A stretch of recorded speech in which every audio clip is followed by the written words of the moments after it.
Today on Sekulow, the Senate passes its version of COVID relief.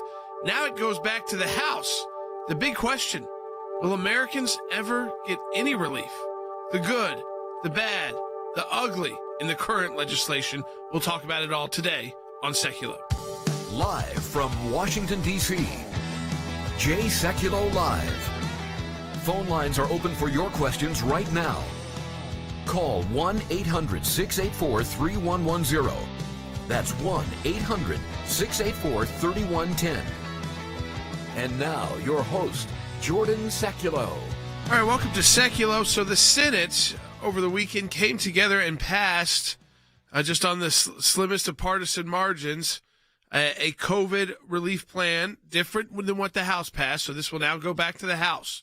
What we wanted to walk through today is to see, okay, it changed obviously from the House to the Senate. So what will arrive at the Senate? What is good? Well, that's very slim, actually. It is important, I know, for a lot of you, and that's actually the part that most Americans are concerned about that are hurting right now, but it is a very small part of this horrendous piece of legislation. The bad parts of it and the downright ugly. I'll start with the downright ugly.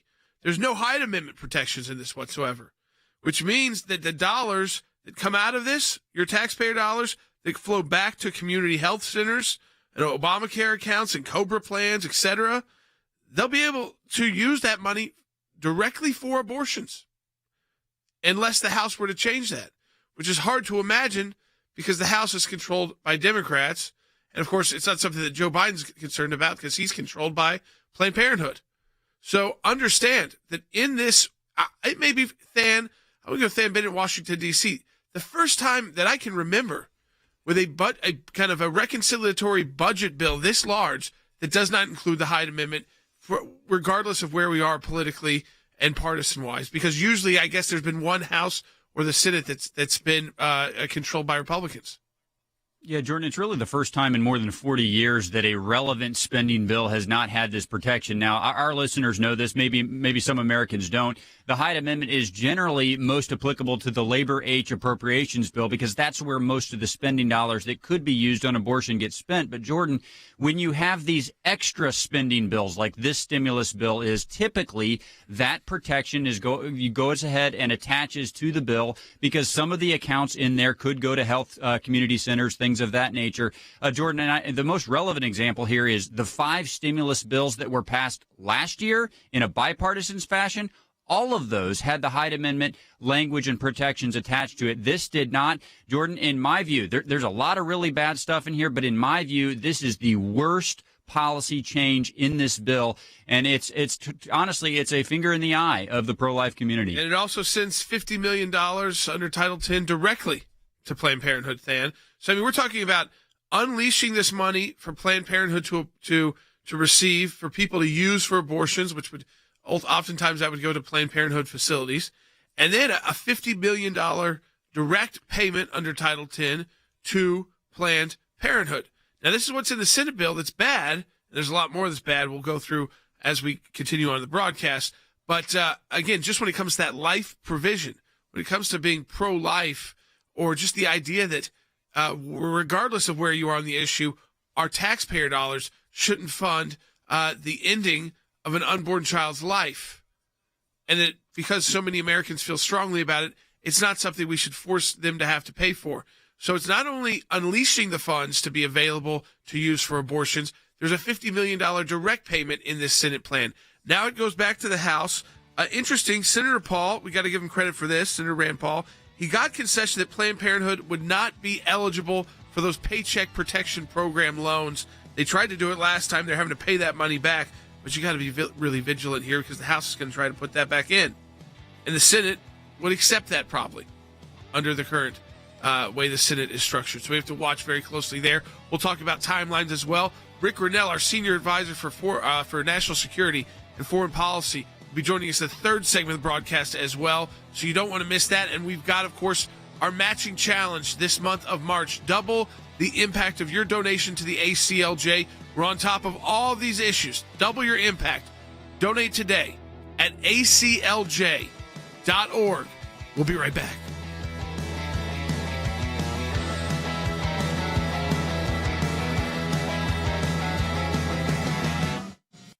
The Senate passed the $1.9 trillion with a T dollar bill on a party line vote. It passed the Senate on Saturday. Final bill set to pass the House tomorrow. Direct payments to most Americans, though fewer will qualify. You will get that $1,400 check if you make up to $75,000 a year. And those critical unemployment benefits have been extended through early September. The bill also expands the child tax credit to as much as $3,600. About $200 billion goes directly to COVID. Another $300 to $400 million goes to the American people. After that, this is all just liberal wish list stuff. It's loaded with spending that has nothing to do with COVID. 91% of the bill is going to bailouts for blue states. It is going to loan forgiveness for students and for socially disadvantaged farmers. There's a plus up in Obamacare. There is 15 weeks of paid leave for federal employees so they can keep their children at home, because teachers are not going back to the classroom because of the teachers' unions. There's money for the endowment of the arts. There's Amtrak. It just goes on and on. Americans are going to get $1,400, but this is going to cost them $5,700 apiece. They put this formula in the bill where if you're a blue state that has had terrible lockdown policies and your unemployment rates are through the roof, you're getting significantly more money than, say, a state like Florida that actually managed a pandemic while letting people get back to work. These people in the Congress today, the House and the Senate on the Democratic side, are out of control liberals, and God help us all if we don't check and balance them in 2022. Because these changes were made in the Senate, it does have to go back to the House. And while some progressive members there aren't happy with these changes, all signs indicate that they will get this done. It will be on the president's desk later this week.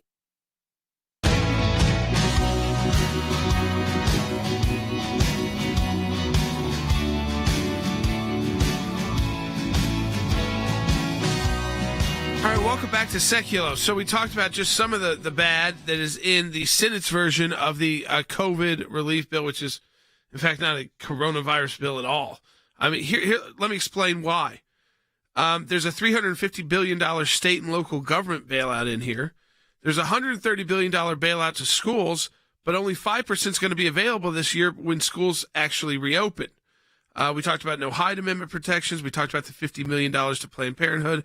There's $30 billion for transit grants, $1.5 billion for Amtrak, $135 million for the National Endowment for the Arts, $135 million for the National Endowment for the Humanities, $200 million for the Institute of Museum and Library Services, $12 billion for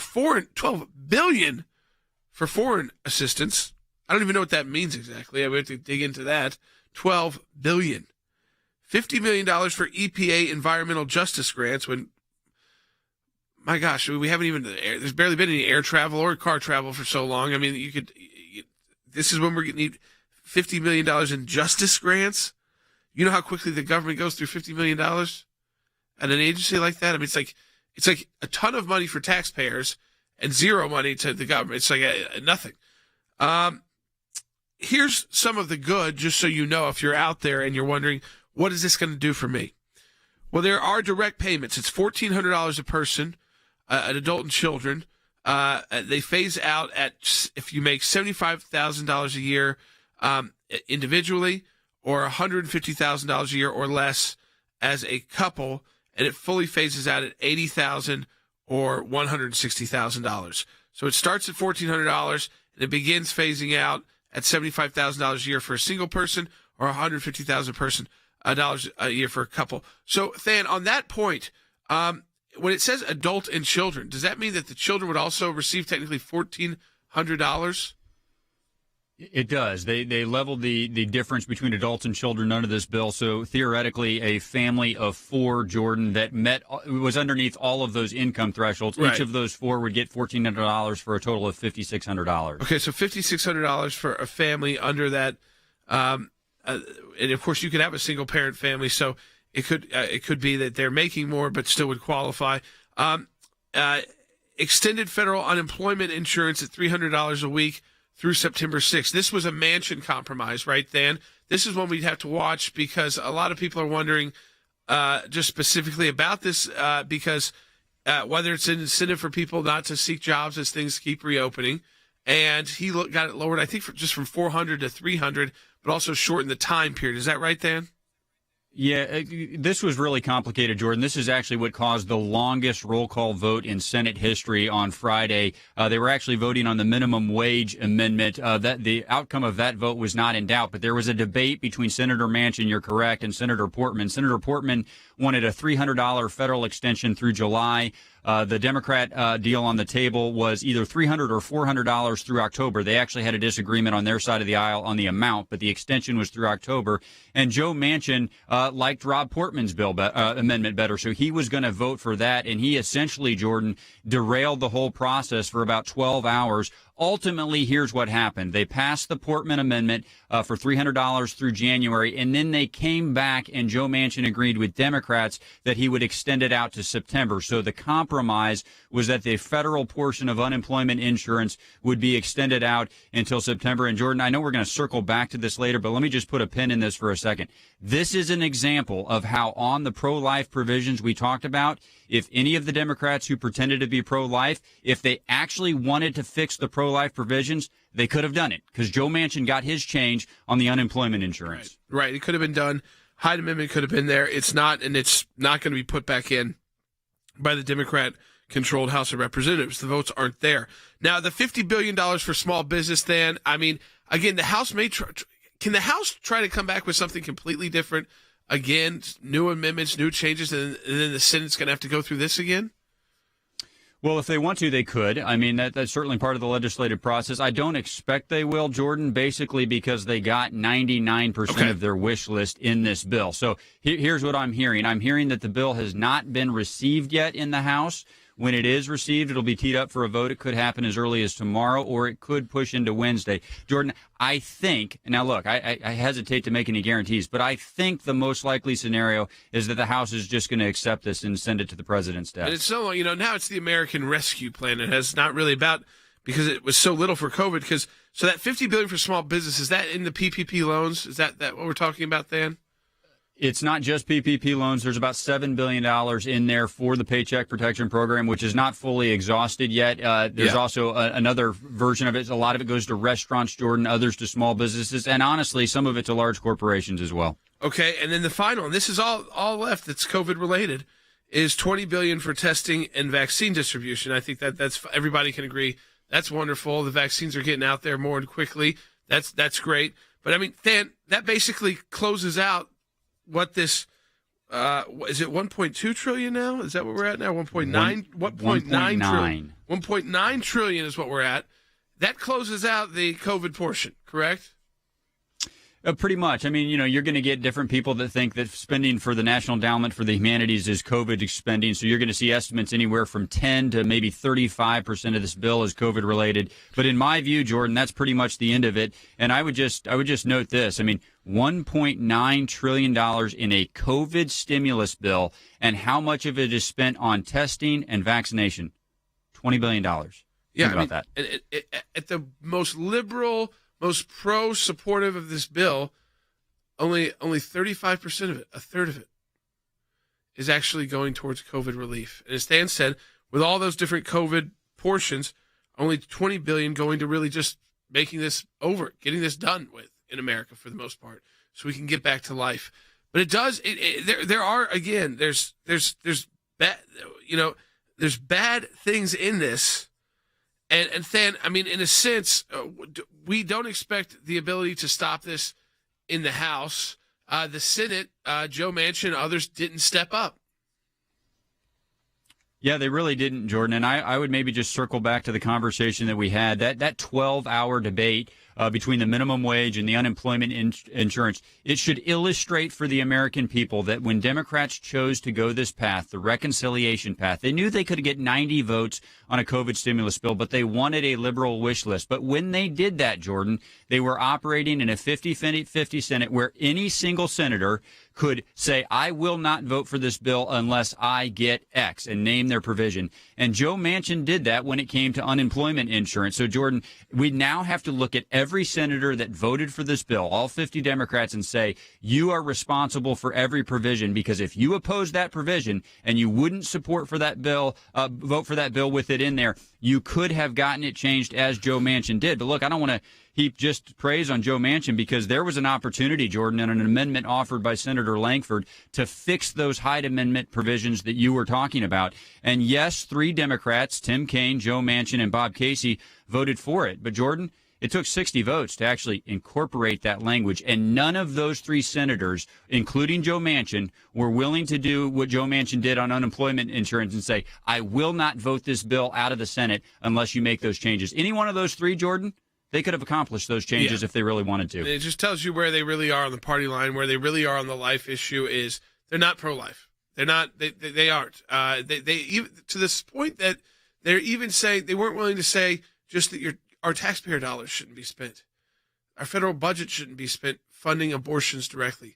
That was something they didn't care about. So you don't have to be pro-life to accept that position. You just have to think that, you know what, this is such a controversial issue.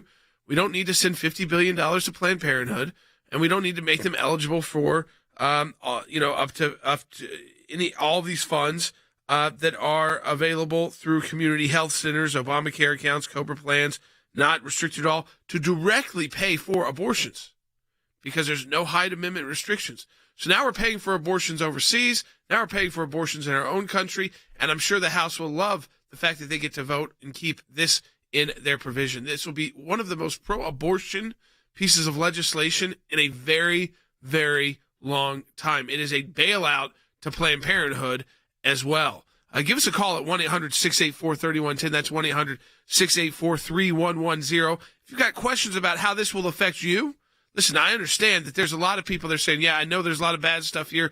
What's the good? Is there any good that we can find? We talked through the relief that will get to Americans. Our issue with it is that instead of spending an entire bill on that, they're doing a bill that at worst is 10% related to that.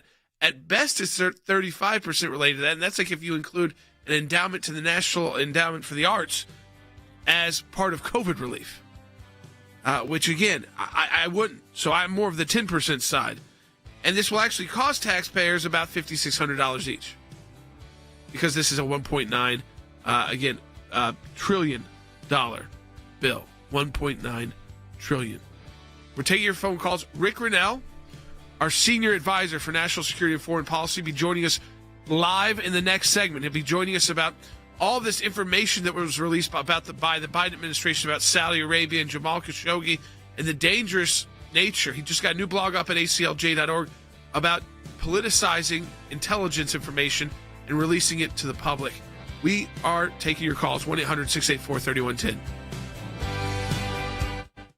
I was at a board meeting at Youth for Jesus, and the executive director said, we've got a case. The Supreme Court had just granted review. It was about literature distribution at airports. We wanted to have the Bible study meet in the school, but it turned into a problem when the principal said, no, you can't have it. I told her that I wanted to sing Noel, and she said, the principal said that we can't have anything to do with Christ in our songs. We marched around the country defending evangelism in Chicago, in Boston, in New York, Atlanta, Texas, Southern California, Northern California, and points in between.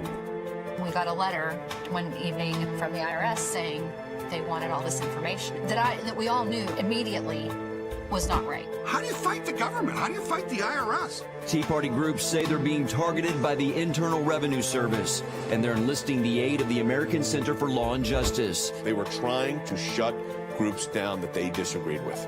This was very, very serious. The federal courts do not need to become monitors of state trespass actions, and that's all this is. We were looking for the right to speak our minds and our consciences, and we won that right today. Religious persecution is a situation where your life is literally put in jeopardy simply because of what you believe. Can you help? Can you do something? He's on death row, and so we launched an international campaign. His freedom now rests solely on diplomatic efforts by the United States government and world leaders dedicated to human rights. The release of Andrew Brunson. He is the American evangelical from North Carolina, held in Turkey for more than 2 years. There was an Air Force plane that came from Germany that had been on standby.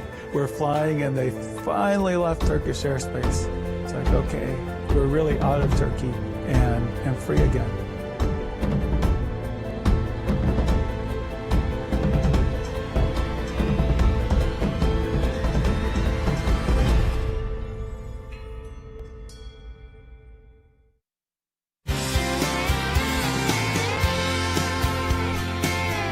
folks. In the second half hour, we're going to spend time getting back into and taking I know a lot of you are calling in now, so hang on because we're going to answer your questions on what is in this, what the Senate did in the COVID relief, which is really not COVID relief anymore. It's about, the American Rescue Plan. And because they couldn't really call it COVID relief anymore because it's only 10% of the legislation. So we talked about the ugly, the bad, and the little bit of good in there for Americans. That I know that's the part people are concerned about the most. But Rick Grenell, I did want to get to this issue because this is very interesting. And it's something unique that we bring to you at the ACLJ by having Rick Grenell as a senior advisor for national security and foreign policy. He has a new piece up.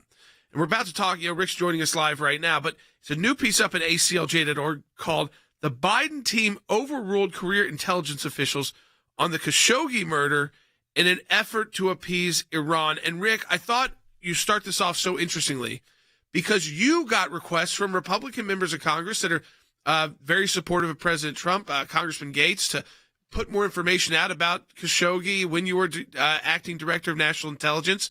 And you wanted to be very transparent.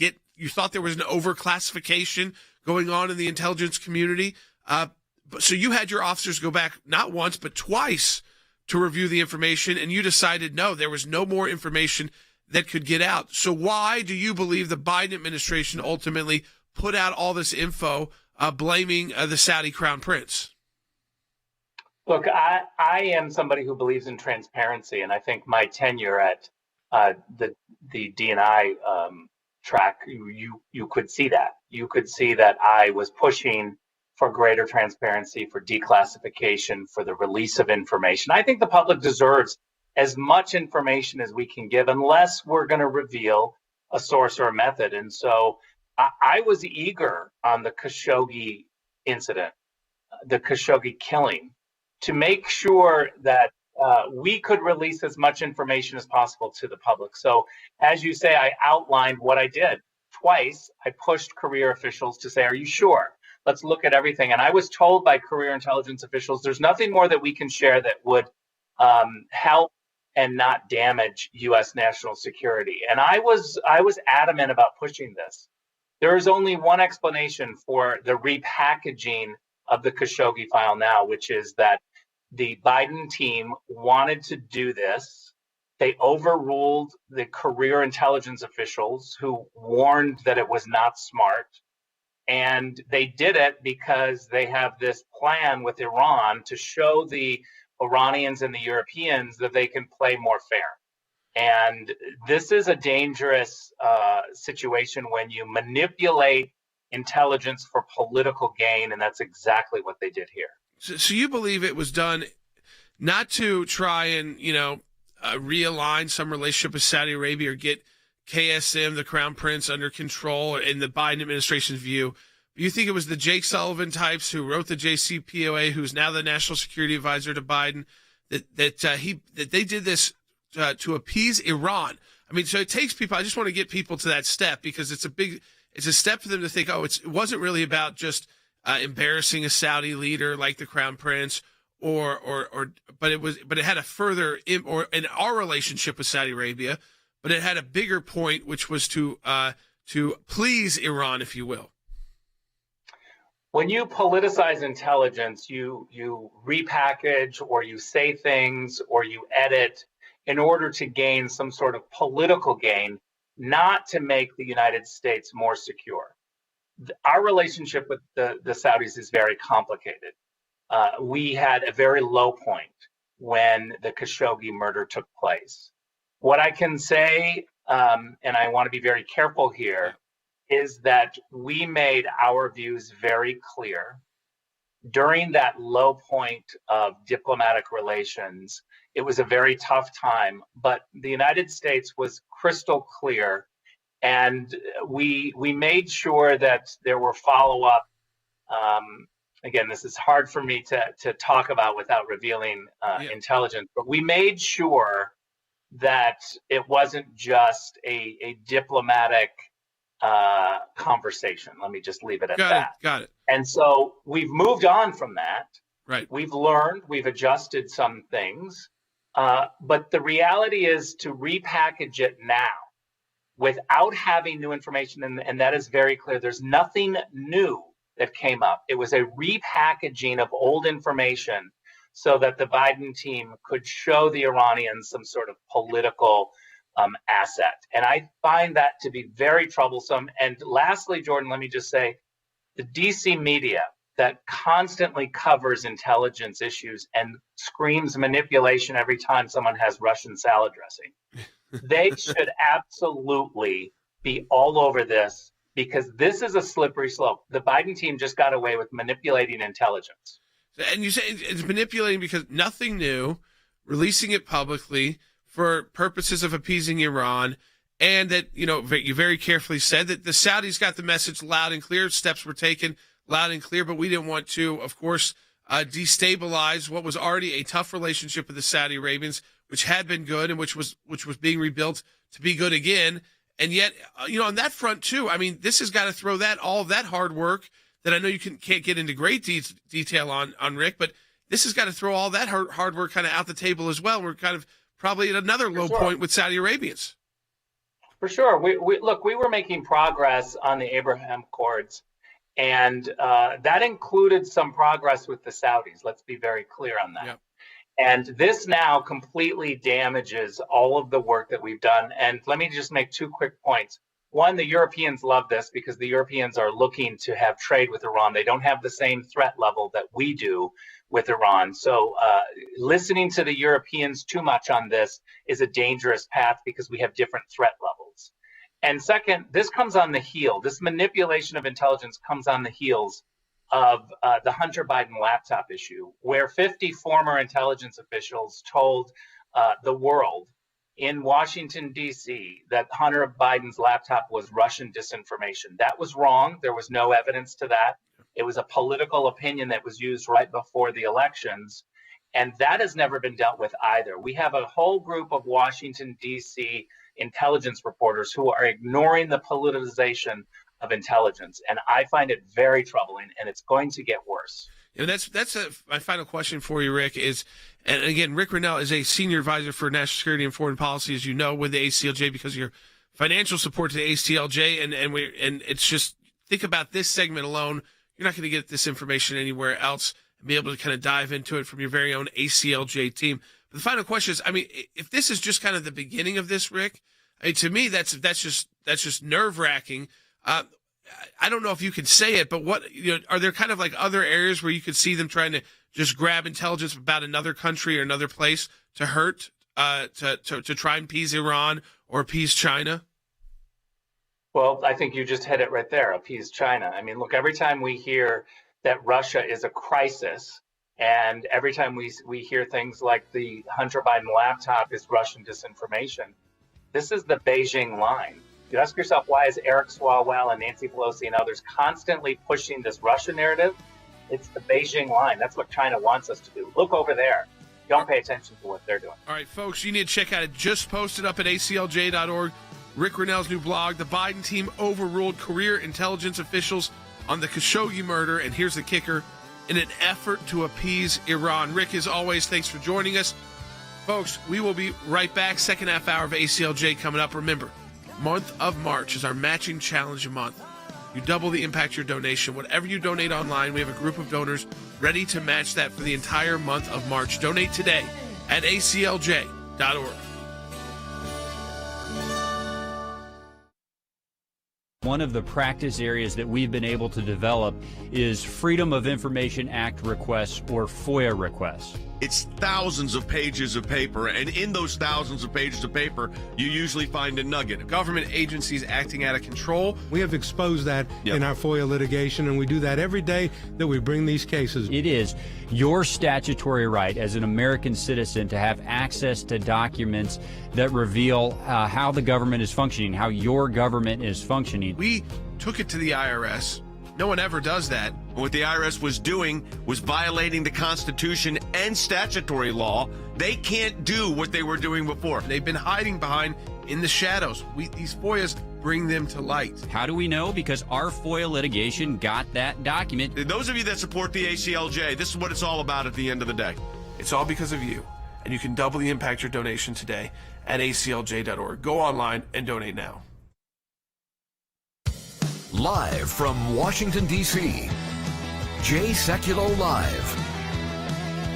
And now, your host, Jordan Sekulow.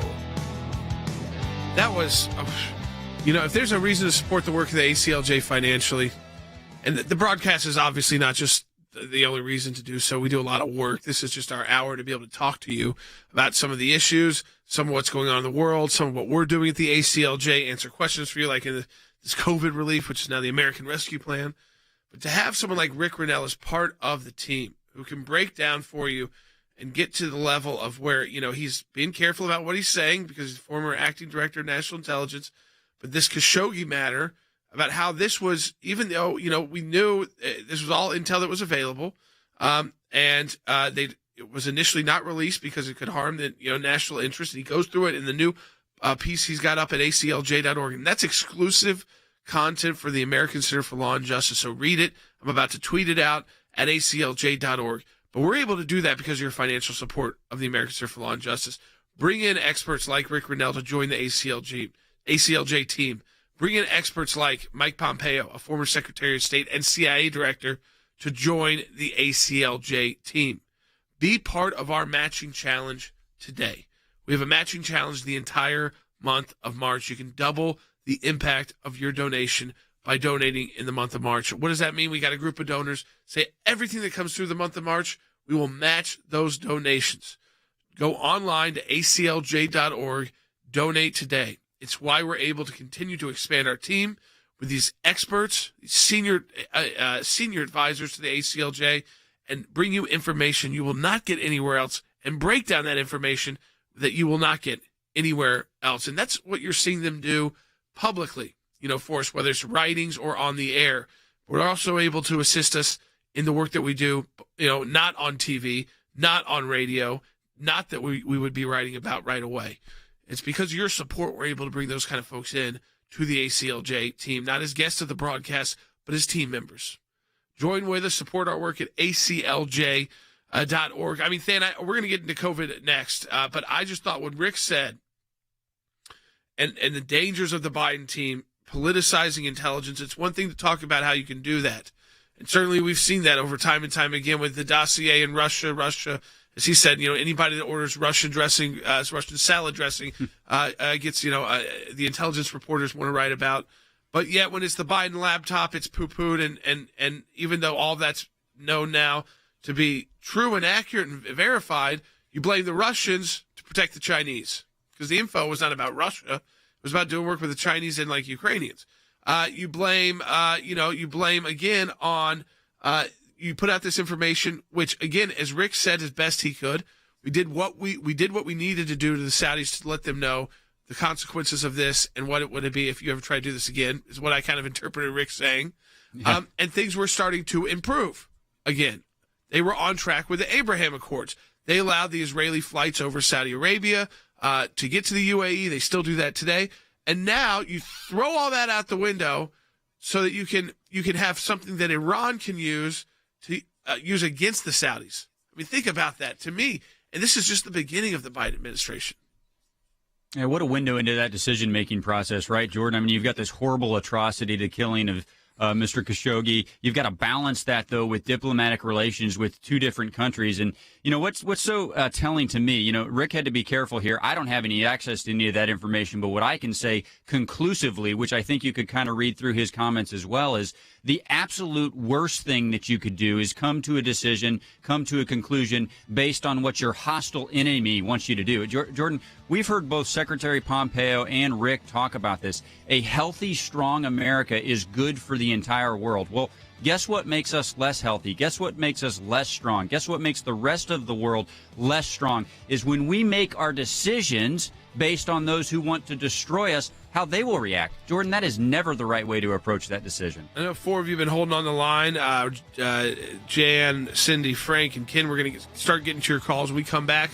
A couple lines open, 1-800-684-3110 if you want to talk about what Rick talked about. If you want to talk about the COVID, the American Rescue Plan, because it's so little about COVID. We will take your calls on that as well. We get back, 1-800-684-3110 to talk to us on air. Share this if you're watching it with your friends and family. If you're watching it online, share it with your friends and family. We'll be back. We have had 5 different bills that gave relief during COVID. They were all bipartisan. I give Leader McConnell a lot of credit for having steered that through. Now, this one with Leader Schumer, you are seeing this strictly on a party line vote. After the Senate voted for more than 25 straight hours on dozens of last-minute amendments, Democrats approving the measure alone. Now, the bill has to go back to the House because the Senate made changes to the one the House passed. That includes dropping the minimum wage hike to $15 an hour. So the House has to approve the new Senate bill, and then it can go on to President Biden's desk to be signed into law. The U.S. Senate pulling an all-nighter, making last-minute changes to President Biden's nearly $2 trillion relief plan. House Democrats voted to up those payments to $400 a week. Manchin pushing a smaller proposal, finally reaching a deal with his Senate Democratic colleagues to keep benefits at $300 a week, but guaranteed through the first week of September. On that proposal to raise the federal minimum wage, all Republicans voting no, along with 8 Democrats. It could definitely face opposition from some of the more progressive or liberal lawmakers in the House. So is this going to pass next week? We'll see what the left does with their votes when it comes back, now that the $15 an hour minimum wage has been stripped. They can only lose 4 votes in the House of Representatives. When this passed the House of Representatives a week ago, the wee hours of last Saturday morning, they lost 2 moderate Democrats like Jared Golden from Maine.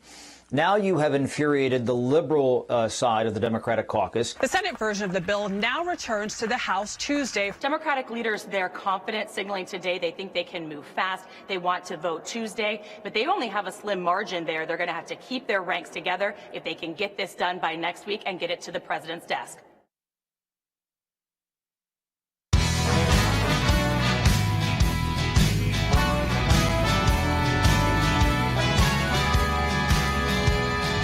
Welcome back to Sekulow. If you miss Rick Grinnell live on the broadcast, you've got to go back today and listen to that. So share this with your friends and family. If you're watching on Facebook, YouTube, Periscope, see it later on Rumble. We'll clip that as well so you can share just that interview. But again, click that share button now because you're not going to get this information anywhere else. It blew me away. And there's a piece up as well at ACLJ.org that is new information about this as well, that Rick was working on as acting director of national intelligence on the Khashoggi matter, trying to be as transparent as possible to the American people. You can use the word, he hated the idea of this overclassification of everything to try and keep things from the American people that they should be able to know. And yet in this matter, he thought, and he explains it in the blog. Check it out at aclj.org. It's posted right there today. But I do want to get to some of your phone calls now. We've also got Wes Smith joining us in the studio. Harry's joining us in the studio as well. We got Dan Bennett. Let's go to the phones. People have been holding on the longest. First, Jan in Oregon on line 1. Hey, Jan. Hi. Thank you for having me. I'm a senior. I'm up in my late 80s, and I'm concerned about this rescue plan. I'm getting I'm hearing a background radio. So that's I'm okay. We hear you fine. Oh, okay. Anyway, this rescue plan is bothering me because I'm seeing many people on fixed incomes that are they're fixed. I mean, they are retirement incomes, and they're just getting a nest egg. It's like Christmas. The need. I have been through many pandemics, health situations. I'm 88, right, and I am a retired nurse and have worked very, very hard all my life. Pay my bills. Don't receive anything, but want you to know that this is very perplexing how we are spending money like there's no tomorrow. Yes, I agree. And I think that you care, Jan. I love to hear from the fact that, at 88 years old, you care because you care about your country, your children, your grandchildren. And the idea that these are so, even when they limited to an extent, remember, under President Trump, people got more money. Let me make that clear. President Trump got more money directly to the American people. But even here, when they tried to limit, Harry, who would get the money, they're not taking into account people on fixed incomes. It's just you hit this level, you get this check. Absolutely. And so you can argue that the bill on its face is A, discriminatory, B, it is disproportionate. Why? Because it allocates a significant amount of money to unions, and it constitutes a bailout largely of blue cities. It's also important to keep in mind that at the last minute, as I understand it, Chuck Schumer added what might be called a perfecting amendment, which gives an additional $10 billion to cities, and it provides that Janet Yellen will spend that money according to her discretion. So she can actually spend up to $195 billion on poorly managed cities in the out years. So at the end of the day, the so-called COVID-19 relief bill has nothing to do with the coronavirus, has nothing to do with stopping the spread of this disease. It has everything to do with the infection called the Democratic wish list that is going to infect Americans for years to come. I mean, Wes, when we look at this, there's $20 billion in here total. Out of $1.9 trillion, there's only $20 billion for testing and vaccine distribution. So for creating new tests and for getting these vaccines out, which are now available and becoming more available, that's wonderful. But you would think, hey, maybe shift another $100 billion that way or $200 billion that way, and maybe everybody that is eligible to get a vaccine or should get a vaccine would have one in the next 3 weeks. And then America could really get back to work, and we wouldn't be talking about next year, Dr. Fauci, but we'd be talking about next month. And I hope that again that some of those estimates are true about May. But hey, what about March? But instead of spending money there, and still, yes, they're doing these direct payments, the $1,400, that starts phasing out, depending on your income levels. Some unemployment insurance extended through September 6th at $300 a week. It's only at best 35% of the bill. That's if you include the $200 million for the National Institute for Museums and Library Services, the $135 million for National Endowment for Humanities, and $135 million for the National Endowment for the Arts. But there's $1.5 billion in here for Amtrak. Yeah, I mean, this is why they changed it. They're not even calling it COVID relief anymore.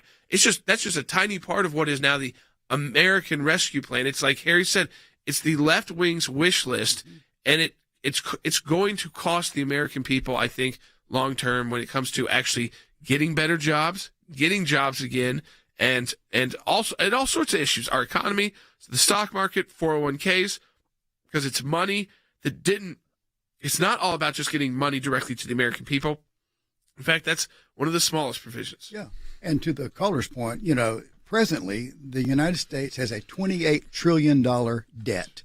Last year alone, $3.3 trillion was added to that debt, and yet we're looking at a bill that is so convoluted, hundreds of millions of dollars, has nothing to do with COVID relief. This bill, as Harry indicated, is not about COVID. It's about using a health crisis as an opportunity to push through a progressive wish list. This whole bill is another step, a significant step by progressives in Congress towards a welfare entitlement state, which, Jordan, is just another name for socialism.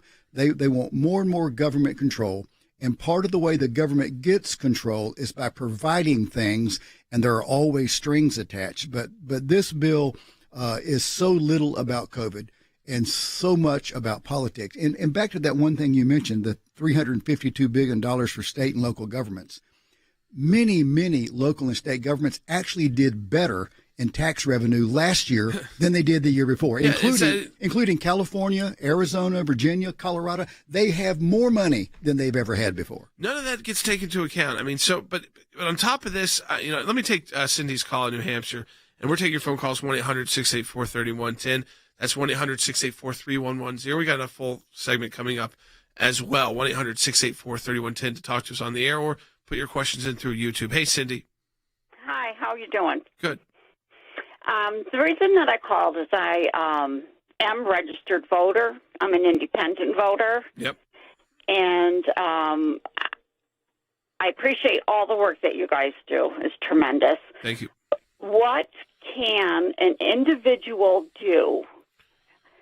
I've written to my senators. I've done all that. Had no impact whatsoever. Yeah. I did say I'm planning on campaigning for the first time in my life. Well, that's one thing, Cindy. I think you hit on it right there. There's a couple things. So at the ACLJ, we'll be looking at whether there are provisions to legally challenge on behalf of our members or if there's someone else that contacts it. So we'll be looking at that. This bill is still not in its final form, so we can't start yet because though we can start kind of highlighting some areas to look at, it's not in its final form. But then I think what Cindy hit on was most important was this is a direct result of the elections. Getting a package like this when Democrats had control of the House, the Senate, and the White House, and it's still taking them this long because there were a few moderates who ultimately buckled on most things except for trying to ram through a minimum wage and fire the Senate parliamentarian. That's about all they didn't do. And to do it without a normal process, which would have had to get 60 votes, they never would have gotten on this. So it's a wish list they're getting, and it's a direct result of the elections. Yeah, I honestly think, Jordan, this answer is probably applicable both Cindy and Jan, who called just a minute ago. I mean, the way you have recourse is you send elected officials to Washington, D.C., who actually care about spending, who actually care about saddling the next generation with extra debt. Jordan, I get teased from time to time for caring about these spending bills when a lot of people, quite honestly, if there's something in it for them, they're willing to look the other way. We've got to turn that around. But Article 1, Section 9 of the Constitution says that Congress is the ones with the power of the purse. They get to control this spending. So, Jordan, the good news for both Jan and Cindy is they actually have the power here. It takes a lot of work. It takes listening to shows like this. It takes digging into the weeds of legislation that passes. But then ultimately, you got to go back to your elected officials and say, why in the world did you vote for that wasteful spending at this time? Why didn't you at least spend it on the emergency that was at hand? And Jordan, if they don't have a good answer for you, the only recourse, the right recourse anyway, it's time to replace them. Yeah, exactly. I mean, this is, again, we're going to take more of your phone calls. I mean, this one is tough. We're going to look at what could be legally challenged here. We're not going to lay down and say, oh, but the reason it got through is because of elections. And so you can try to go into courts and limit certain provisions and challenge certain provisions, but the way they did it with reconciliation, which was the narrow of narrow, it all had to survive the parliamentarians' ruling as well about whether it was legal or not and right to do under the Senate rules. And all of this that got through. We'll be back. Give us a call, 1-800-684-3110. Thanks to your support of the ACLJ, we have had many victories. The IRS now formally apologizing to Tea Party groups. The IRS did the right thing by resolving the case with an injunction that mandated a complete change of the IRS nonprofit tax-exempt work as it relates to issue advocacy organization. If any group feels that they're being targeted, they can go to federal court and bring our case. That's a victory. It's one of the most significant wins in the ACLJ's history, to take on the IRS and win. For more than 27 years, the ACLJ has been fighting for freedom and liberty in the United States and around the globe. These are young people in their 20s and 30s that are doing this, are fighting for life at a whole new level to beat back the abortion juggernaut. We've got a whole group of young lawyers that are defending them. Those of us that believe in life know that we're on the right side of history. We understand full well children are children, and they're precious in God's sight, and they're precious in our nation's sight, and they're precious to parents. But I actually think we're winning. This is one of the social issues we're winning. The release of Andrew Brunson. He is the American evangelical from North Carolina, held in Turkey for more than 2 years. They're rushing us to the airport, and there was an Air Force plane that came from Germany that had been on standby. We're flying, and they finally left Turkish airspace. It's like, okay, now we're really out of Turkey and free again. We're grateful to ACLJ who put it out to these people, they were getting all this out. All of the people who prayed for us through ACLJ and through your contacts, I'm thankful, I'm grateful, and actually I'm astounded. We need your help as we continue this work here in the United States and around the world. Join the matching challenge today, and your tax-deductible donation will be doubled.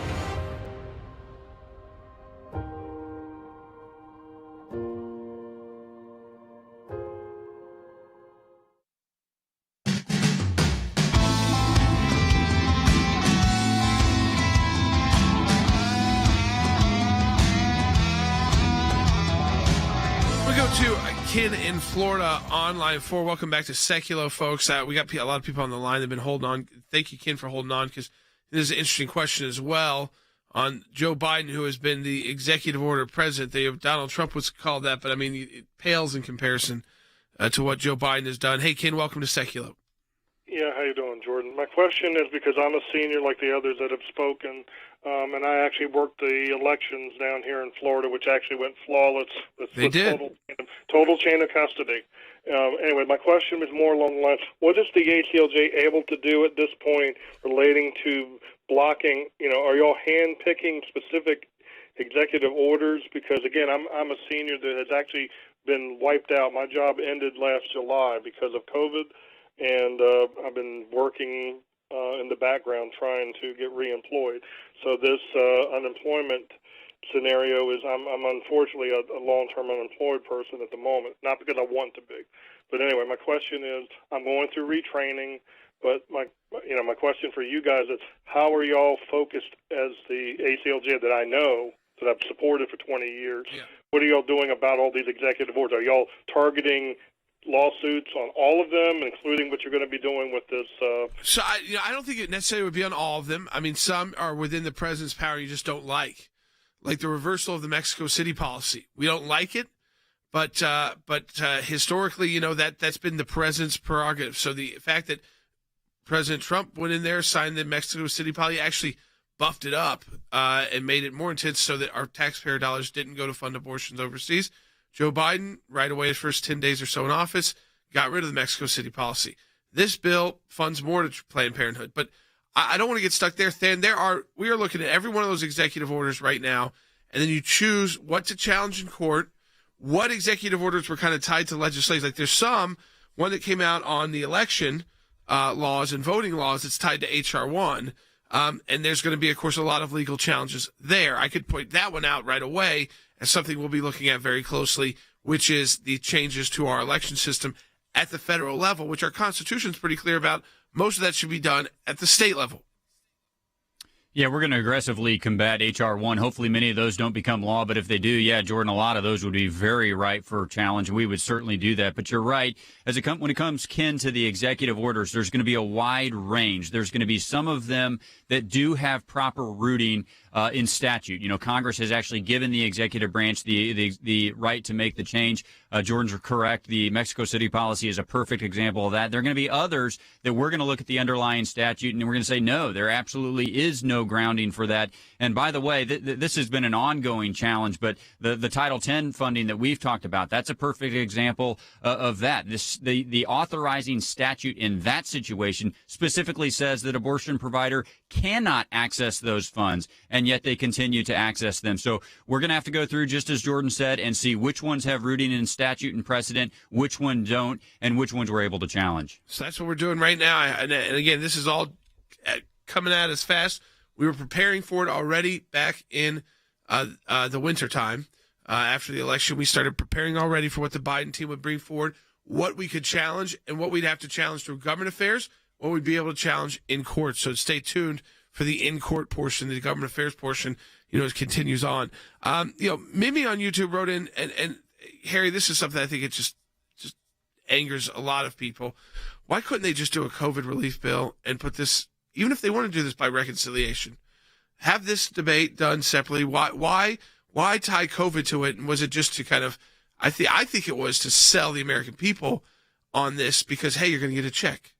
So don't look at all the other stuff we're doing. I think your analysis is spot on.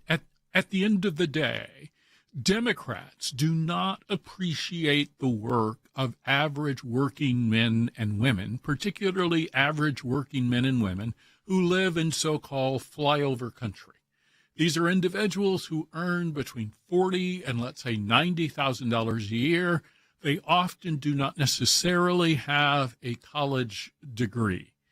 Democrats are focused on two large constituencies, elitists who have gone to elite colleges and globalists, and particularly global corporations. And so the Democratic agenda is focused on helping entities, perhaps like Amazon, or perhaps some of the companies located in the Silicon Valley and helping elites in Washington feel better about themselves. They are not fundamentally interested, this is my view, in helping the American people. And that was one of the reasons why President Trump was elected in 2016.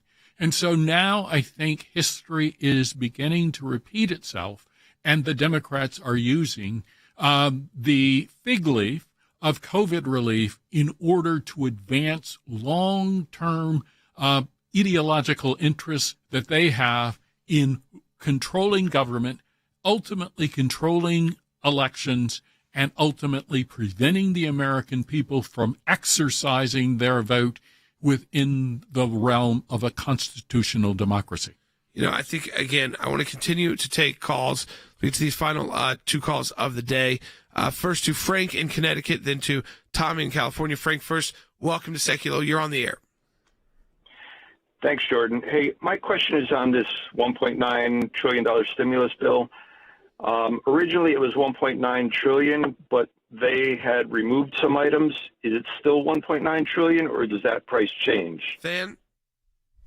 Yeah, it's essentially still $1.9 trillion. This is one of the problems with passing it in this range. We actually don't have a brand new score from CBO, but one of the reasons, Frank, why those provisions were stripped, including the minimum wage one, probably the one that's on your radar, is that they did not have a significant impact on the budgetary score. Therefore, they weren't eligible for this. So it's difficult to give you an exact figure what it's going to cost, but the estimates in town are still right around $1.9 trillion. A pretty unbelievable sum, Jordan. Yeah, I mean, it is unbelievable. Let me go to Tommy on line 6 in California. Tommy, welcome to Sekulow. Thank you for taking this call. I appreciate it. As lawyers, would you guys agree to sign an agreement without understanding it or be able to explain it to me? Absolutely. That's the first part of the... it'd be malpractice. You'd lose your license to practice. But second question, Tommy. So then the second part of my question is, as representatives of the voters, do each of these senators and House representatives understand what they're committing the taxpayers to be responsible for in this $1.9 trillion bill?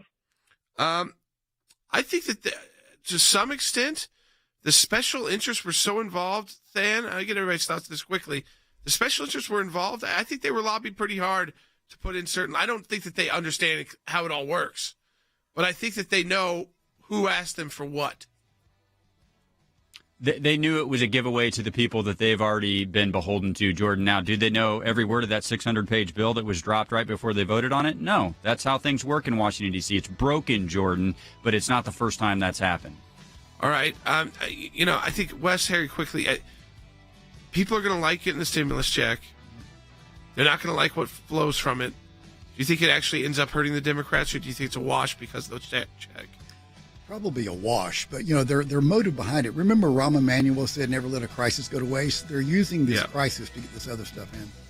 Harry? Well, I think Wesley is correct. I think at the end of the day, there are so many provisions in this bill, the American people will probably forget that they will be putting the bill down the road. We'll keep following, folks. Support our work. ACLJ.org.